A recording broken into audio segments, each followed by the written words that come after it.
Ma'am আসবো? হ্যাঁ যা। ম্যাম আজকে আমরা কি বই পড়বো? আজকে তোদের যেটা ভালো লাগে সেটাই পড়। আজকে পড়বো না, চল মজা করি। হ্যাঁ ঠিক আছে চল। ম্যামের আজকে আবার কি হলো? যাই তো। আমার ছেলে তাড়াতাড়ি অপারেশন করতে না পারলে আমার ছেলেকে আর আমি বাঁচাতে পারবো না। স্যারের ফোন। ভগবান আমাকে প্লিজ ক্ষমা করে দিও। ওই অফিস রুম থেকে কে আমার মাল চুরি করেছিস? বল তাড়াতাড়ি, না হলে এখনই পুলিশ ডাকবো। স্যার আমি আপনার ফোনটা চুরি করেছি, এই নিন। কি ডেঙ্গি তুই? এখনই বেরিয়ে যা আমার স্কুল থেকে।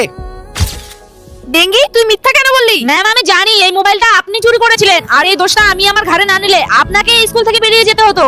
আর এই স্কুলটাতে আমার থেকে বেশি আপনার প্রয়োজন। আর এই নিন আমার টিফিনে জমানো কিছু টাকা। ভেবেছিলাম এই টাকাগুলো দিয়ে ভালো কিছু একটা জিনিস নিব, কিন্তু এই টাকাগুলো দিয়ে আপনাকে এখন সাহায্য করার থেকে ভালো কিছু জিনিস হয়তো আমি আর এই সারা পৃথিবীতে পাবো না। সরি মা, ডেঙ্গি আমাকে ক্ষমা করে দিস। ম্যাম আমি আসছি। বন্ধু তুমি যদি শয়তানকে ভালোবেসে থাকো তাহলে লাইক সাবস্ক্রাইব কিছুই করবে না, আর যদি মা বাবাকে ভালোবেসে থাকো তাহলে লাইক সাবস্ক্রাইব অবশ্যই করবে।